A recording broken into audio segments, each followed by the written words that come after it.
Bonjour à toutes et bonjour à tous, très chères auditrices et très chers auditeurs.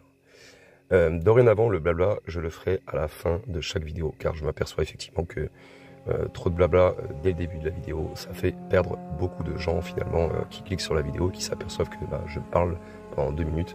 Et donc on va essayer de couper court à cela, et maintenant je parlerai à la fin. On va commencer donc de suite l'épisode sur les Néphilim, donc un mystère ancestral. Est-ce qu'il y a un lien potentiel entre les Anunnaki et les Néphilim, et on va essayer de le déterminer. Pour ceux qui savent, les Néphilim, ils fascinent et intriguent les chercheurs, les théologiens, les amateurs de mystères anciens. En plus, ils sont mentionnés dans la Bible, notamment dans le livre de la Genèse, donc 6, 1-4, et ainsi aussi que dans les textes apocryphes, comme le livre d'Enoch.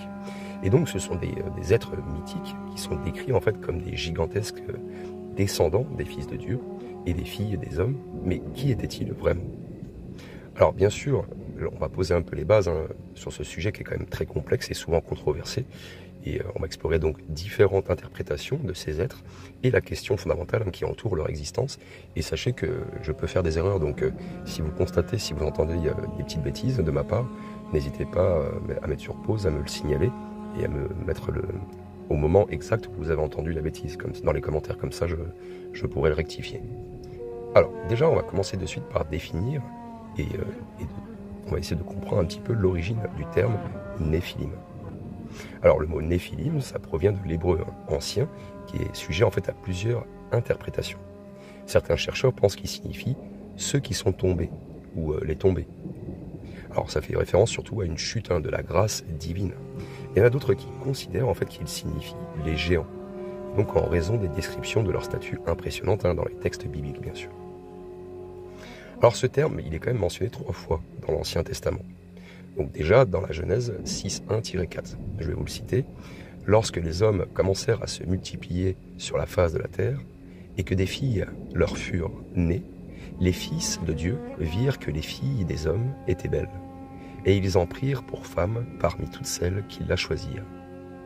Les Néphilim étaient sur la terre en ces temps-là.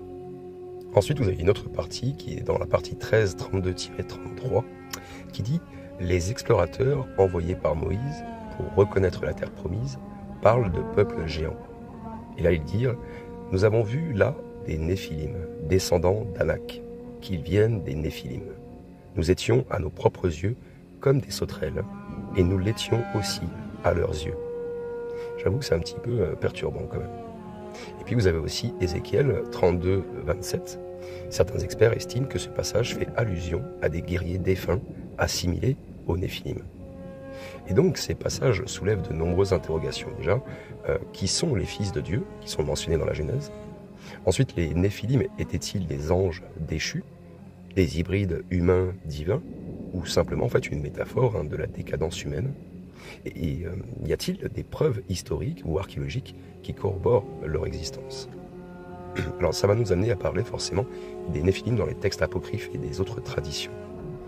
Le livre d'Enoch que j'ai lu en partie, c'est un texte apocryphe ancien qui est interdit par l'Église et qui offre un regard plus détaillé en fait sur l'origine des Néphilim.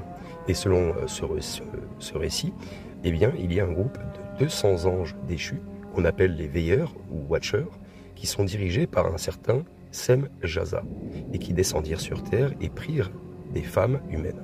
Et donc elles ont donné naissance à une race de géants dotés d'une grande force et de connaissances interdites. Alors bon, c'est bizarre parce que bon, si la femme est toute petite et que l'homme est géant ou que le demi-dieu est géant, je comprends pas trop comment elle peut donner naissance à ce petit. Bref, après c'est une interprétation je suppose. Le texte y précise que ces êtres avaient des énormes appétits et donc ils causaient le chaos sur terre, ce qui aurait donc conduit Dieu à déclencher le déluge de Noé pour les exterminer. Ensuite, vous avez d'autres cultures qui ont des récits qui sont similaires. J'en ai déjà parlé avec la mythologie sumérienne, les Anunnaki, ce sont des divinités célestes qui ont interagi avec les humains. Vous avez aussi la mythologie grecque avec les titans, des géants divins qui sont souvent en conflit en fait avec les dieux de l'Olympe. Et puis vous avez la mythologie nordique, vous avez les Jotun, ce sont des géants souvent ennemis des dieux Hadès. Et la mythologie hindoue avec les Asuras, ce sont des êtres puissants qui affrontent les dieux. Et donc, vous voyez qu'il y a quand même une similitude entre plusieurs cultures et ça soulève donc une question intéressante. Est-ce que les Néphilim étaient-ils un simple mythe ou une réminiscence d'un événement historique qui a été déformé par le temps? Bien sûr, on pourrait se demander pourquoi les Néphilim sont-ils un sujet si controversé. Déjà, les Néphilim sont un sujet qui divise fortement. Il y a d'abord l'interprétation théologique. Certains y considèrent leur existence comme une simple métaphore biblique pour représenter la corruption humaine avant le déluge. Ensuite, vous avez des perspectives historiques et archéologiques. Vous avez d'autres chercheurs qui essayent de déterminer s'il y a des traces matérielles, donc des ossements géants, des constructions massives, qui pourraient corroborer ces récits. Et puis bien sûr, vous avez des théories alternatives. Certains auteurs modernes qui ont influencé ou qui sont influencés par des idées comme celle de Zecharia Sitchin, par exemple, qui pensent que les Néphilim étaient le résultat d'interactions avec une civilisation extraterrestre avancée. Et c'est là que cette pluralité en fait d'interprétation, eh bien, ça alimente les débats et ça renforce l'aura mystérieuse qui entoure ces êtres mythiques. Alors, on va essayer de conclure un petit peu sur cette première partie, mais déjà, vous voyez bien que les Néphilim, c'est quand même l'une des figures les plus intrigantes de la tradition biblique et même des mythes anciens. Leur origine, leur nature et leur existence, ça reste des sujets de débat intenses, ça aussi entre les faits historiques, textes religieux, théories modernes, et on va essayer d'explorer un peu plus en détail finalement leur origine, leur lien en fait avec les fils de Dieu, et peut-être même des preuves potentielles de leur existence. On va essayer de voir ça. Alors dans cette seconde partie, on va se poser une question. Est-ce que les Néphilim sont des dieux, des fils de Dieu, ou une aberration divine? L'origine des Néphilim, c'est l'un des points les plus débattus de leur légende en fait. Les textes anciens et les traditions religieuses, elles nous offrent quand même plusieurs théories sur leur apparition et leur rôle en fait. Et donc, est-ce qu'ils étaient le fruit d'union interdite entre les anges et les humains, ou une conséquence tout simplement d'un plan divin qui a été mal compris? Alors déjà, le passage dans la Genèse 6.1-4, il mentionne les fils de Dieu, comme les êtres qui ont engendré les Néphilim. Mais qui étaient ces fils de Dieu? Après, il y a plusieurs interprétations qui existent. Je vous l'ai déjà dit au tout début, vous avez les anges déchus. Et donc, selon le livre d'Enoch et d'autres textes, les fils de Dieu seraient en fait des anges qui ont désobéi à Dieu et qui se sont donc unis aux humains. Après, vous avez les rois et les élites antiques. Il y a certains théologiens qui avancent que les fils de Dieu, ils désignaient des dynasties royales puissantes qui auraient abusé en fait de leur pouvoir. Et après, vous avez les descendants de Seth, donc S-E-T-H. C'est une théorie qui considère que les fils de Dieu seraient les descendants de Seth, donc la lignée pieuse, et que leur union avec les filles des hommes, descendance des Caïens, aurait engendré une lignée corrompue. Alors, quel est le véritable lien entre ces théories et l'origine des Néphilim? On va essayer de voir un petit peu en détail et tenter, si je peux dire, de répondre à cette question. Dans le livre d'Enoch, les anges déchus, appelés veilleurs, auraient pris des épouses humaines et donc transmis les connaissances interdites aux hommes, notamment en matière de métallurgie, d'astrologie et de sorcellerie. Du coup, ce récit, il évoque l'idée que les Néphilim étaient plus qu'une simple anomalie biologique, mais bien des êtres dotés de savoirs dangereux. Et on a quelques exemples de veilleurs qui ont été mentionnés. Sem-Jaza, c'est le chef des anges déchus. Azazel, qui aurait enseigné aux hommes la fabrication des armes. Vous avez Arachiel et Kokabiel, qui auraient enseigné aux hommes l'astronomie et les signes célestes. Et donc cette transmission de savoir interdit a souvent été interprétée comme une tentative de rébellion contre l'ordre divin. Et donc ce qui justifierait en fait la destruction des Néphilim lors du déluge. Maintenant, on va parler un petit peu d'hybridation divine et de théories alternatives. Les Néphilim sont souvent interprétés comme des hybrides entre humains et êtres célestes. Donc il y a certains chercheurs modernes qui avancent qu'ils pourraient être le résultat d'expériences génétiques anciennes, et que certaines théories suggèrent même une origine extraterrestre. Alors vous avez des hypothèses avancées, vous en avez 3 que je peux vous proposer, vous en avez d'autres bien sûr. Mais, déjà la première, c'est une race disparue d'hominidés géants qui aurait coexisté avec les premiers humains. La deuxième théorie serait des entités non terrestres qui auraient interagi avec des civilisations anciennes. Et puis aussi une autre hypothèse qui serait un vestige des anciens dieux sumériens, donc un lien possible avec les Anunnaki.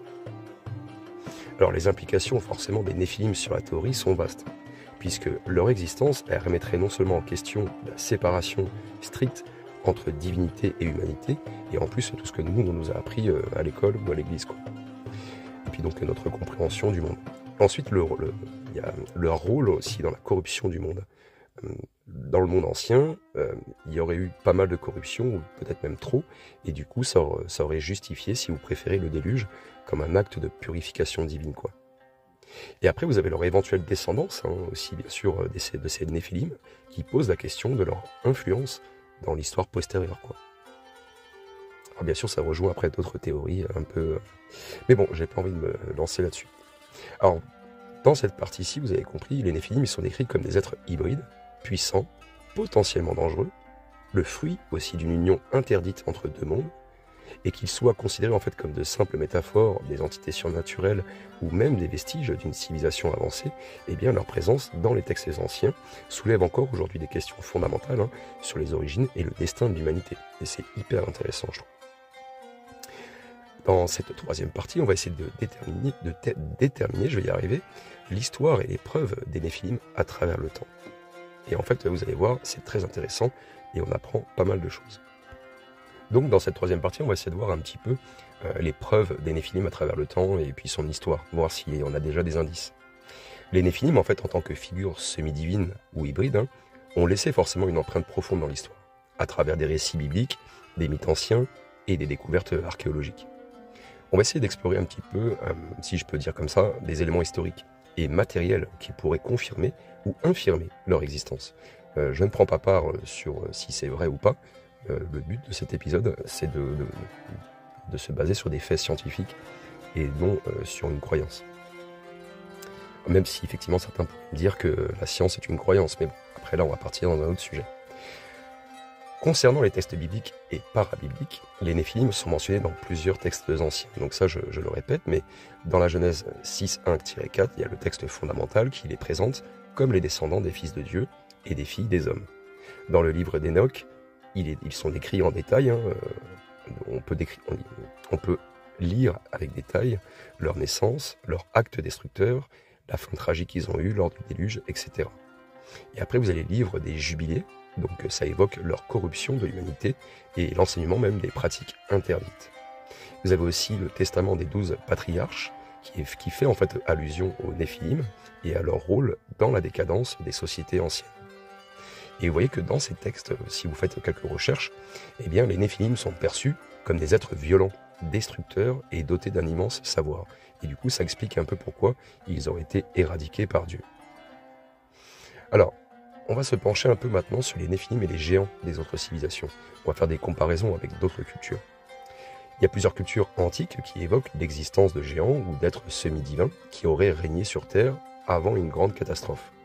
Par exemple, vous avez les titans grecs, les puissantes divinités primordiales qui sont vaincues par les Olympiens. Vous avez aussi les Anunnaki sumériens qui ont joué un rôle dans la création et la gouvernance des hommes. Vous avez les Rotuns nordiques, donc ce sont des géants qui auraient eu une influence considérable sur les dieux et le monde des hommes. Et les Rakshasas hindous, donc ce sont des êtres démoniaques et qui sont parfois considérés comme les ancêtres de grandes lignées royales. Et vous voyez, ces parallèles, ça pourrait indiquer une mémoire culturelle collective d'anciens êtres surnaturels ou peut-être même de géants qui auraient influencé le monde humain. Et ça, je trouve ça incroyable quand même. Alors, est-ce qu'il existe des preuves archéologiques ? Alors, on en a fait quelques-unes, bien sûr. On avait des découvertes en Amérique du Nord. Il y a des fouilles du 19e au 20e siècle qui auraient révélé des ossements de géants qui mesurent plus de 3 mètres. Aussi, vous avez les crânes allongés. Je pense que vous avez tous vu ça sur Internet. Les crânes allongés du Pérou et d'Égypte. Donc, il y en a certains qui pensent qu'ils pourraient être liés aux Néphilim ou à des hybrides humains. Après, bien sûr, vous avez les mégalithes inexplicables, les structures colossales telles que Baalbek au Liban, les dolmens d'Europe ou les pyramides égyptiennes qui ont été associées aux géants par certaines théories alternatives. Mais bon, comme d'hab, la communauté scientifique reste sceptique et juge que ces découvertes, en fait, manquent souvent de preuves solides ou même souvent pourraient être des canulars. Voilà. Alors, quel est l'impact des Néphilim sur l'histoire humaine ?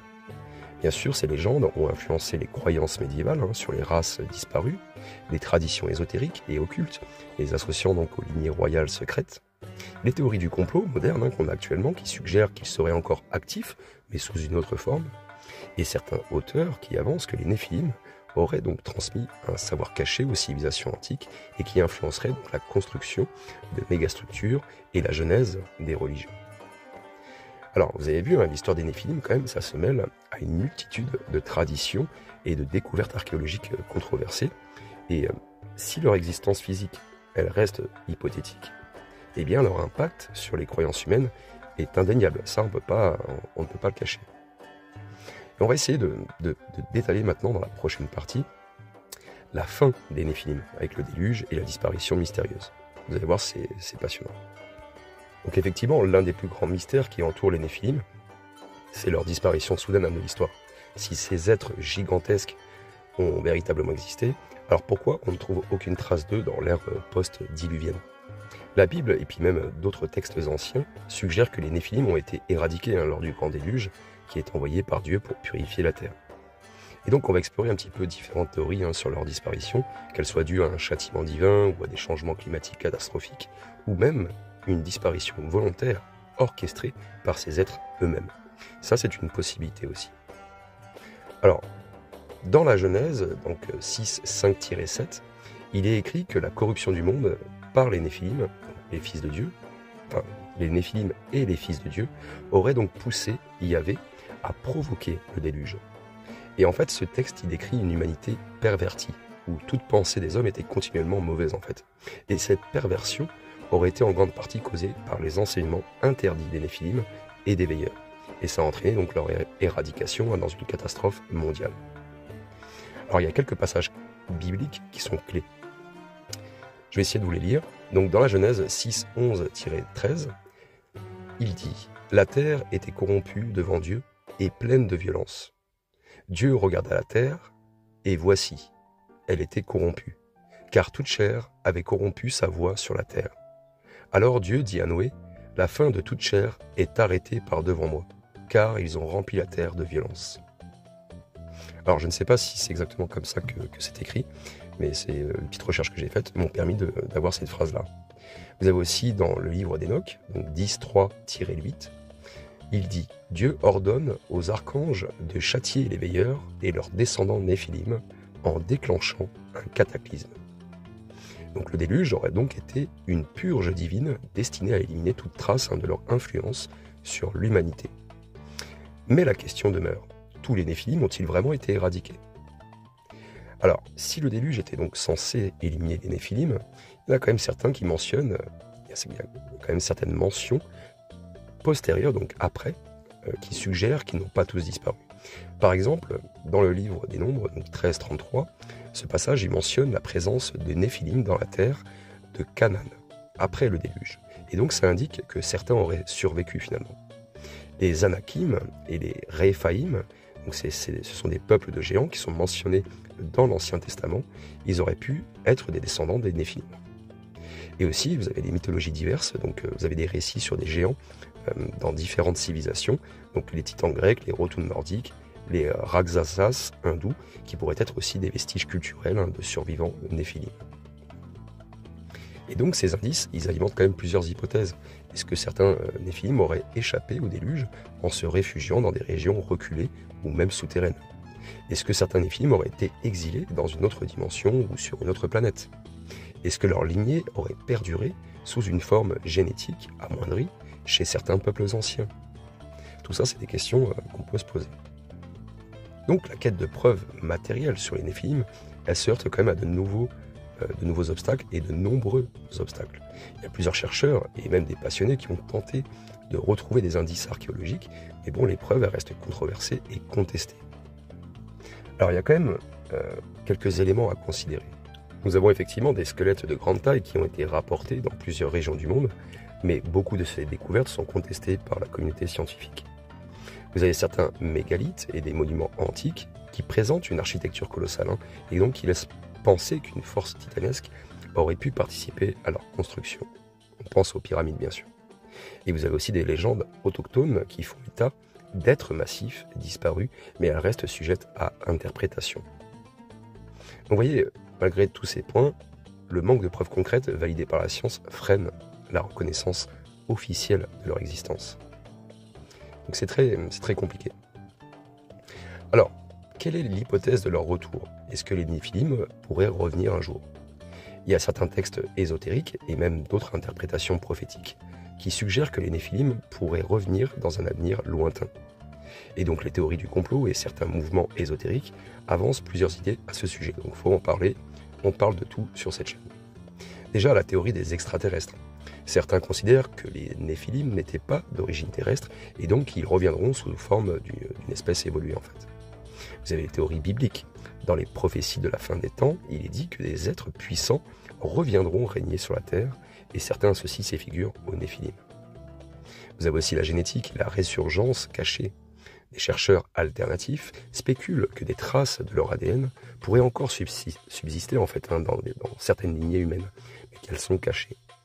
Et donc la question demeure, leur disparition est-elle définitive ou faisons-nous que vivre comme une sorte de long intervalle, vous voyez, entre leur retour mystérieux et leur départ d'avant. Ça c'est assez mystérieux je trouve. Et donc la disparition des Néphilim, c'est encore un mystère non résolu. Le déluge biblique semble être l'explication principale de leur éradication. Et il y a quand même plusieurs récits et des indices qui laissent entendre qu'ils auraient pu survivre d'une manière ou d'une autre. Après tout, ce sont des descendants des dieux. Donc ils auraient pu certainement se débrouiller pour se sauver, se cacher. Donc que ce soit sous forme de vestiges culturels d'anciennes lignées humaines ou d'êtres en exil, les Néphilim continuent d'exister en fait dans l'imaginaire collectif et les récits ésotériques. Alors on va parler maintenant de l'héritage des Néphilim et de l'impact en fait dans la culture moderne. C'est toujours aussi passionnant, j'adore ces histoires et j'espère que vous adorez aussi. Allez, dans cette dernière partie, on va se faire un peu plaisir. On va parler de l'héritage des Néphilim et de l'impact de la culture moderne. Donc bien que les Néphilim soient des figures anciennes mentionnées principalement dans les textes religieux et mythologiques, leur impact il s'est pas limité en fait au récit antique bien sûr. Au fil du temps, ces êtres mystérieux ont été réinterprétés, adaptés et intégrés dans diverses traditions ésotériques, et même des théories alternatives et même des productions culturelles. Et donc vous allez voir, on va parler d'un petit peu de leur présence en fait dans les traditions mystiques. Dans certaines traditions ésotériques, les Néphilim sont considérés comme des êtres supérieurs qui ont laissé un savoir caché à l'humanité. Et donc il y a certaines sociétés secrètes, comme les francs-maçons, les rosicruciens, qui évoquent des lignées anciennes et qui possèdent une connaissance secrète transmise à travers les âges et qui est cachée du public. Alors vous avez des interprétations gnostiques, dans le gnosticisme et d'autres courants ésotériques. Les Néphilim sont parfois associés aux veilleurs, qui sont perçus comme des guides spirituels qui auraient tenté d'éclairer l'humanité avant d'être bannis. Et donc ça nous donne quelques questions ouvertes. Est-ce que ces croyances sont le reflet d'une mémoire collective d'un savoir ancien? Et est-ce que l'existence des Néphilim pourrait-elle être liée à une autre forme d'intelligence qui a disparu? Et puis, ce que j'aime beaucoup aussi, c'est les Néphilim dans la culture populaire, donc la littérature, le cinéma et les jeux vidéo. Il y a vraiment une grande présence, déjà non seulement dans la littérature, les Néphilim ont inspiré de nombreuses œuvres littéraires, notamment dans la fantasy et la science-fiction.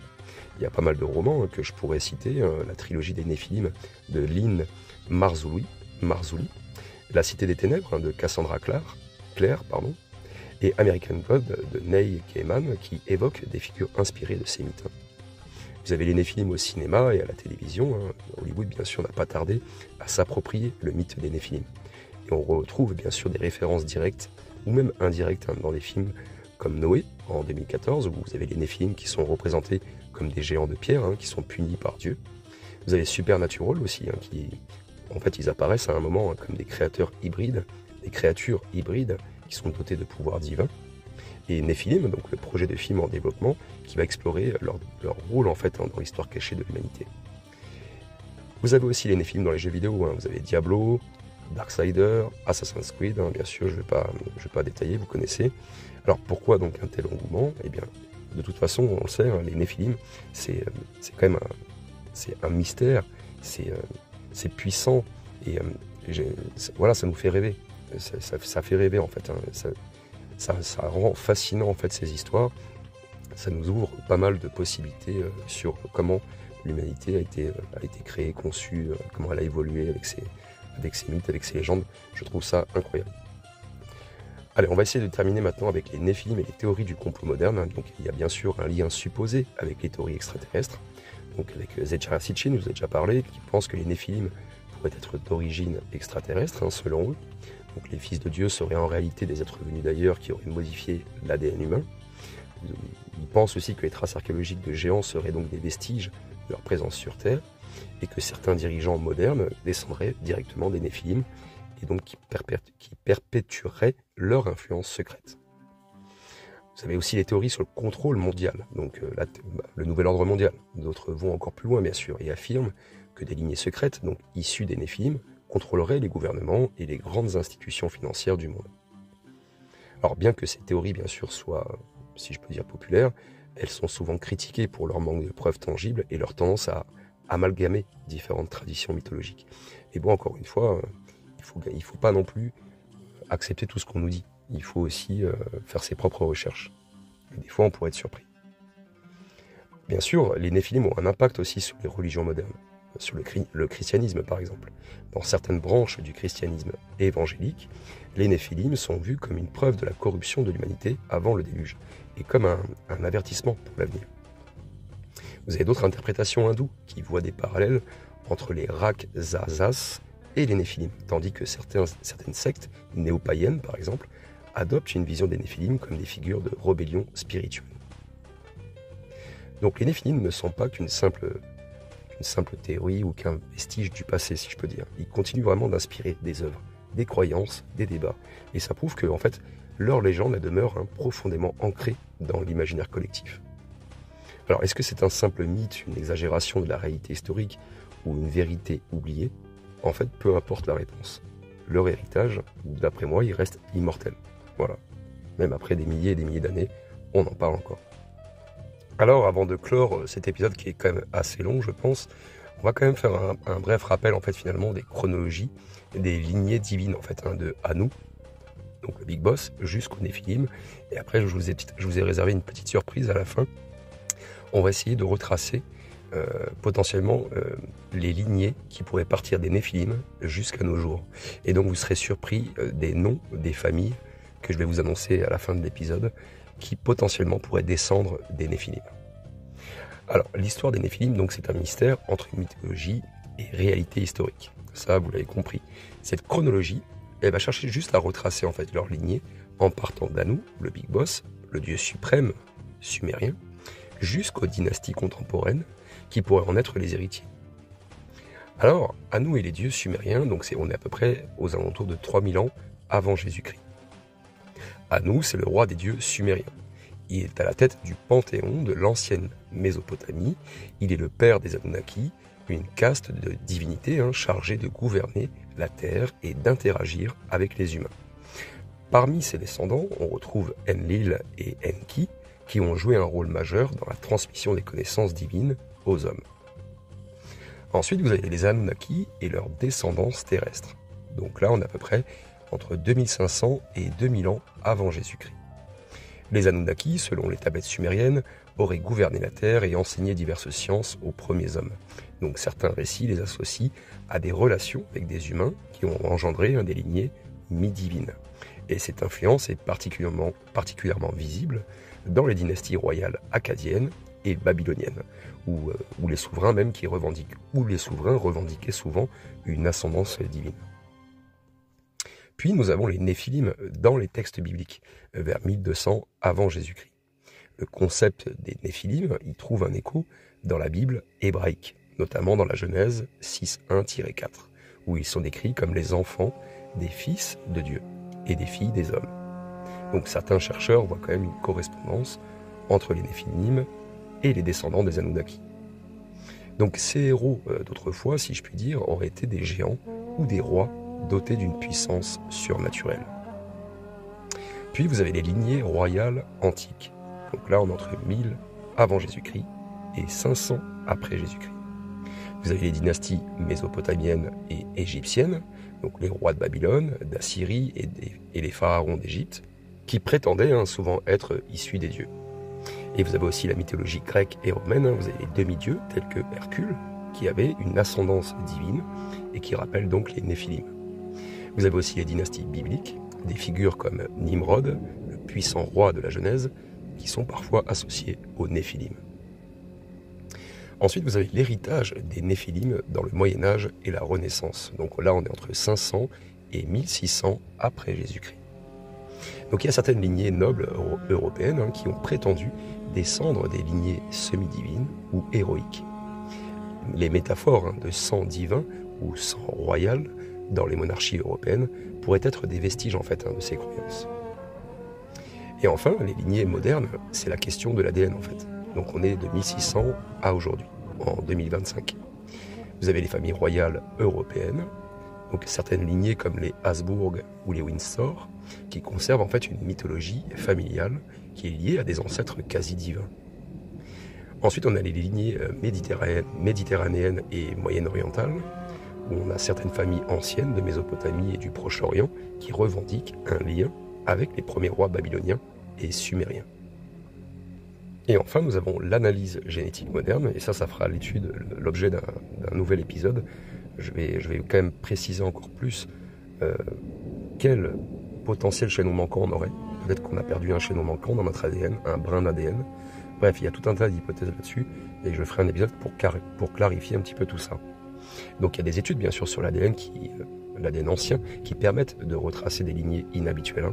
Bien que les preuves de descendance néphilim restent à l'état d'hypothèse, je vous assure qu'on va rentrer bientôt dans le futur. On sera capable réellement de voir jusqu'où notre ADN a été à un moment, s'il a été modifié ou pas. Donc les lignées des Néphilim, si elle a existé, elle pourrait avoir encore des traces bien sûr dans certaines lignées nobles et royales. Et les mythes qui entourent ces descendants résonnent toujours dans nos cultures, que ce soit dans les récits historiques ou les recherches modernes sur les lignées anciennes. La question demeure, existe-t-il une famille contemporaine qui pourrait véritablement prétendre être l'héritière des Néphilim et par conséquent d'Anou? Et vous allez voir donc dans la prochaine partie, c'est la dernière partie, bien sûr je vous rassure, on va parler un petit peu de la chronologie des lignées divines, donc de Anou jusqu'au Néphilim et jusqu'aux familles modernes que l'on a actuellement en 2025. Et vous allez voir, vous seriez très surpris. Alors, déjà, en l'an 3000 avant Jésus-Christ, nous avons l'arrivée supposée d'Anou sur Terre. Donc Anou, c'est le roi des dieux sumériens, il serait descendu sur Terre selon les récits mésopotamiens. Il dirigeait les Anunnaki, un groupe de divinités qui gouvernent la Terre et interagissent avec l'humanité. Donc là, on parle bien de la légende des Sémuriens. On ne parle pas de Zecharia Sitchin ou de toute autre théorie qui est apparue après. Là, on parle vraiment de ce qui est véridique, en tout cas dans les légendes mésopotamiennes. Donc les descendants principaux d'Anou, on a Enlil, que vous connaissez, c'est le dieu de l'air et du commandement. Enki, le dieu des eaux et de la connaissance. Vous avez Inanna, Ishtar, déesse de la fertilité et de la guerre. Et donc, déjà, ces trois principaux descendants sont très importants dans les écrits mésopotamiens. Dans les tablettes cunéiformes, on en parle très souvent. Ensuite, en 2500 avant Jésus-Christ, vous avez l'influence des Anunnaki sur les civilisations humaines. Les Anunnaki donc, sont considérés comme les enfants ou les subordonnés d'Anou. Ils sont vénérés comme des dieux en Mésopotamie et donc pourraient avoir interagi directement avec les lignées royales. Et donc on a des lignées qui se sont associées. Tout d'abord, vous avez les rois sumériens. Donc on a une liste royale sumérienne qui est disponible et il y en a quelques-uns. Vous avez Alulim, Enmenlu-Ana et bien d'autres parce que c'est assez compliqué de parler le sémurien. Vous avez aussi les premiers rois akkadiens. Donc vous avez Sargon d'Akkad, le fondateur de l'empire akkadien. Et vous avez aussi les dynasties égyptiennes qui sont très connues et qui auraient même peut-être un lien possible avec Osiris et les pharaons qui ont été divinisés. Ensuite, en 1200 avant Jésus-Christ, on a l'apparition des Néphilim dans les textes hébraïques. Donc selon la Genèse, je vous le répète, 6.1-4, les Néphilim seraient le résultat de l'union entre les fils de Dieu et les filles des hommes. Et on a plusieurs personnages qui sont associés. On a Nimrod, que je vous ai déjà parlé. C'est un puissant chasseur devant l'Éternel. Il a été cité dans la Genèse 10:8-12. Puis vous avez aussi les rois bibliques qui sont assimilés aux Néphilim. Vous avez Og de Bashan, et puis vous avez Goliath aussi, je pense que tout le monde connaît Goliath. Ensuite, de 800 à 300 avant Jésus-Christ, nous avons les dynasties et les empires antiques. Donc on a forcément quelques lignées associées aux Néphilim, parce qu'on avance progressivement dans le temps. Tout d'abord, vous avez les pharaons d'Égypte, qui prétendent une ascendance divine. Vous avez les dynasties babyloniennes et assyriennes, les rois mycéniens et troyens, et les descendants supposés d'Alexandre le Grand, qui était présenté comme un demi-dieu. Alors bien sûr, ça commence à être intéressant, parce qu'on se rapproche petit à petit de la date fatidique. Là, on est entre 500 et 1500 après Jésus-Christ, donc là, on parle du Moyen-Âge et des lignées européennes. Vous avez des dynasties nobles européennes qui se revendiquent issues d'une ascendance divine ou héroïque, et certaines pouvant être liées aux Néphilim. Donc on a les Mérovingiens en France, qui sont considérés comme descendants d'une entité surnaturelle. Les Plantagenets en Angleterre, c'est qui ont un lien avec la mythologie arthurienne. Les Habsbourg, donc le Saint-Empire romain, avec la mythologie du sang bleu. Et les Capétiens en France, la transmission de la royauté divine. Et là, on arrive dans le dur, 1700 et 1900 après Jésus-Christ. Donc là, c'est l'ère industrielle et les familles nobles. Alors, l'idée d'une lignée semi-divine se dilue finalement avec le progrès scientifique, et certaines familles perpétuent l'héritage des Néphilim. Et là, écoutez bien, nous avons plusieurs lignées que je peux suspecter. Les familles royales européennes, donc on a les Bourbons, les Romanov et les Windsor. Ensuite, on a l'aristocratie française et britannique, et certaines lignées occultistes qui sont associées aux sociétés secrètes. Et je pense que vous connaissez tous au moins 2 sociétés secrètes. Allez, on se rapproche maintenant, on est entre 1900 et 2024. Après Jésus-Christ, bien sûr. Donc là, c'est l'héritage moderne des Néphilim. Il y a certaines lignées qui continuent à prétendre un lien avec un passé mythologique ancien. Même si leur influence est principalement symbolique, ça pourrait quand même cacher quelque chose. Donc les lignées modernes présumées sont la famille Windsor, donc c'est une lignée royale britannique. Vous avez la dynastie Rothschild, qui est influente dans le domaine financier. Vous avez les noblesses françaises et européennes, qui ont des liens héraldiques avec le Moyen-Âge. Et bien sûr, les descendants des lignées occultistes du XIXe siècle. Donc cette chronologie, même si elle est un peu simple, elle met quand même en évidence une transmission symbolique et héraldique des lignées de Néphilim jusqu'à nos jours.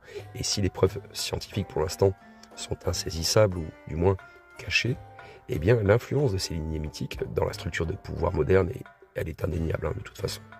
Donc les familles comme les Windsor, les Habsbourg, les Bourbons ou les Rothschild pourraient représenter des vestiges contemporains de cet héritage antique. Et voilà, j'espère qu'en tout cas, cette conclusion vous a plu, puisque on peut prétendre maintenant, d'après mes recherches, mais je pense que si vous faites les mêmes recherches, vous pouvez vous apercevoir que ces familles que je vous ai citées, eh bien, ce sont elles, alors bien sûr il y en a d'autres, mais ce sont elles qui ont en tout cas le plus de connaissances anciennes sur notre ancien monde, quoi. Alors je suppose que dans le monde entier, il y a d'autres familles qui connaissent aussi ou qui ont une descendance des Néphilim, liée aux Néphilim en tout cas. Mais c'est vrai que c'est assez intéressant. Moi, vu que je suis européen, je m'intéresse à l'Europe, mais c'est vrai qu'il pourrait y avoir d'autres familles dans le monde entier qui auraient ce genre de connaissances. Et ça, c'est extrêmement intéressant.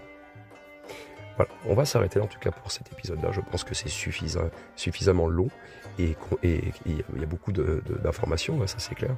J'espère que ça a pu vous captiver. Vous avez pu apprendre pas mal de choses et que ma voix grave ne vous dérange pas trop, parce que j'avoue en ce moment je n'ai plus de voix. En attendant, je vous souhaite une très bonne journée, une très belle soirée. Si vous avez apprécié le contenu, likez, commentez, partagez et prenez tout soin de vous.